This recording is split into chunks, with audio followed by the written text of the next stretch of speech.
Okay, so the Localist photo library. Now, this is a way that you as an admin can create a library of photos that are marketing approved, that are bright, that look good on any event, that your admins and public users can choose from when submitting an event. So if they don't have a unique photo to include with an event, this is a way to include one, and one that's already marketing approved and ready to go.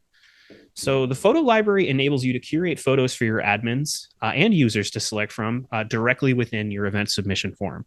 So here is an example of the upload menu where you can see a preview. You can add a description, which also functions as alt text for any screen readers as far as web accessibility. And now this is limited to platform admins, so only the highest level can add to this photo library. However, event admins or authors and editors are always allowed to use whatever contents are in the library. The photo library can be unlimited, but we do recommend only about maybe a dozen or so photos. It cannot be searched at this time. So if the more photos you add, the more scrolling or digging through an admin or a user might need to do to find what's appropriate. But if you just have kind of 12 nice generic photos that you can have at any time, a really common one, as you see here for Northfield, is just a logo. But then you can add things like a drone shot or, I guess, cows, if that's relevant to your organization. You cannot also bulk upload or search it at this time. But all admins and all users have access to this. There is no admin-only photos. There is no public-only photos. Any photo added to this photo library would be able to be used by anyone submitting an event, public or admin aside. So here's some photo best practices to take away. So the accepted formats currently are PNG, JPEG, and GIF or GIF. You should always aim to source very large, high quality photos. Localist works really well to scale photos down versus scaling photos up. So we recommend the largest photo possible under the max, which is 5,000 by 5,000. The minimum recommendation is 940 by 557. However, again, that's really not a recommendation. That's really we really want you to use the largest photo you can, again, because Localist is much better at scaling photos down. We do also recommend a 2x retina version if it's available. And it's not always about the size when it comes to the effectiveness of a photo. You want to consider the proportions of a photo. Rectangular images are always going to translate much better than a square image.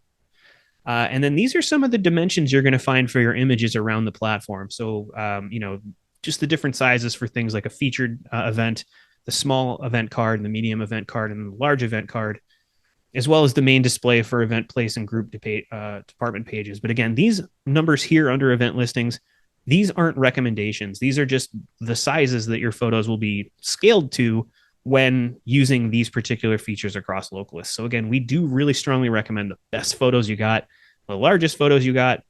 5,000 by 5,000 is a huge photo. Even if you scaled down a bigger photo to something similar like that, it would work much better. So those are our recommendations as far as photos when adding one for an event or your photo library.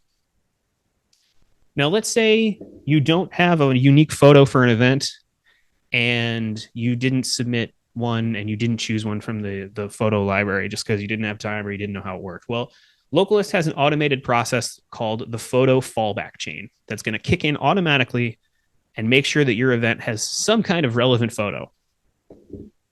So this is why we encourage adding photos to things like your places directory or your groups directory, because if for whatever reason, as you can see here, if a unique photo or a photo library photo isn't selected, it then defaults to, well, is there an assigned group or department? If so, we're going to use that image. If not, was there an event type filter assigned that has a photo associated with it? If so, we're going to use that, and so on down the line. And until you get to the Localist default image here, which is going to have appear on any event that just does not have any photo associated. So this is, I guess, a worst case scenario as it comes to the fallback chain. But you can see we make a lot of stops on this way to make sure we check and see if there's any relevant photo that can be included with that event.